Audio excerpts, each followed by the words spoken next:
Hey everyone, I'm just going to give you guys a quick tutorial how to water your teas, your slings, juveniles, and adults, since I got a lot of people asking me how to do it, and I made mention to this in tarantula feeding video 104, but I guess people are still in the dark of how to do it.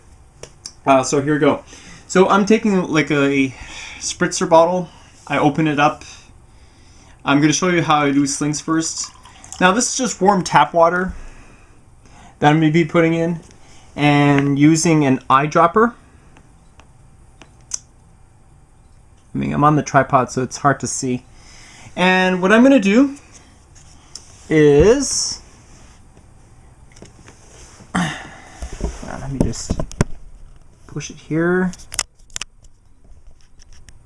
I always soak the substrates until little droplets hit the bottom layer, and that's when I stop. Now, how often do I do this? It really depends on how ventilated your enclosure is and how warm your room is.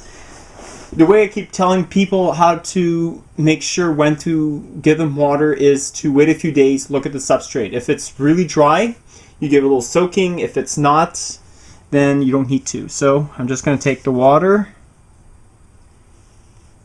fill with water, and just give it a slight soak, not too much water.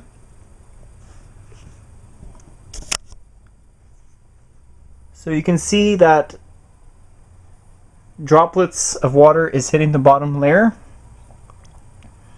and that's when you stop. You don't want to do this too much because you don't want your tea to become unhappy and get all swampy. Now, I rarely take the mister and actually spray tarantulas. It's really not a great way to keep up humidity, because what happens is that you're only wetting the top layers, and when that happens, your efforts are just going to dry in a matter of hours. So I'll show you again. This is an Aphonopelma bicoloratum, which is the Mexican bloodleg, and if you do see any dead bolus, remove them. If you want to prevent mites, make sure you remove all the uneaten prey.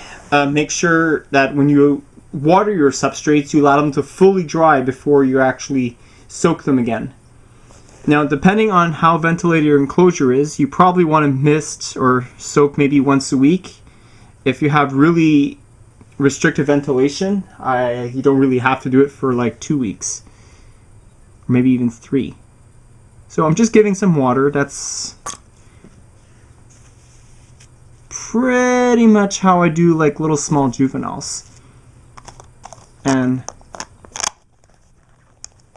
spiderlings. Okay, I'll give you a little quick tutorial of how do I do adult tarantulas.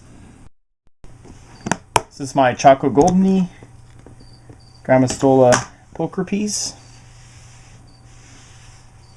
Okay, what I'm going to do is fill her bowl with water.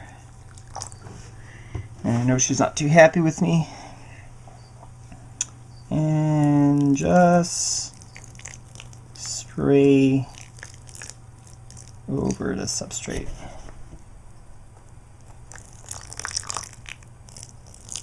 And that's about it. I tend to keep a dry spot in one area because for these very dry species. Got many to go. This whole shelf is completed. Now just gotta do the remaining here. But I'm just going to give you some examples. I'm not going to show every single one how to do this, but this is right here in the Phobopus murinus, which is the skeleton. It's really dark, so you really can't see what I'm doing, but you can see that part of the bottom layer of the substrate is moist, and that's what you want.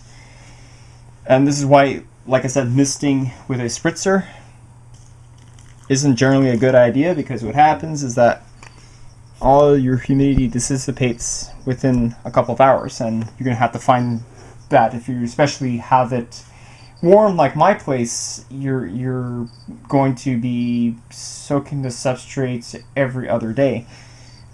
So I'm just showing you. You can see that. Whoop.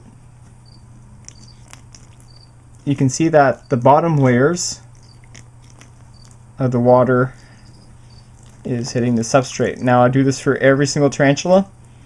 If it's dry species, I don't really do it too much, but since this is an Ephobos marinus, a species that requires high humidity, this is needed for your tea to do well. And as you can see,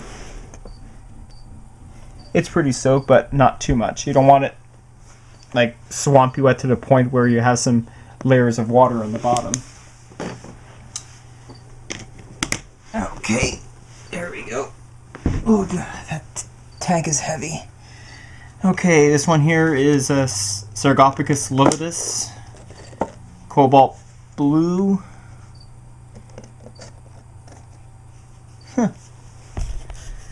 Okay. Again, I don't really need to soak so much because it already has a lot of water. So I'm just going to give it a tiny bit of water. That's about it. That's all you need. As long as you're making sure that your substrates are moist. And I'll do one example of an adult. This is my B. vagans, Mexican gold red rump. Oh, sorry, Mexican red rump. Sorry, not the gold one. I'm confusing that with Stacy, the B. albiceps. Okay, so you can see it's pretty bone dry in here. So again, as always, fill up the water dish and soak it with water. Again, I'm not misting with a spritzer because that's just not going to be enough. And I'll take the big one. So normally I just use warm water, very warm water, to the point where it's not boiling hot. Also, it ups the temperatures too. So you really get some nice condensation going for at least for a few hours.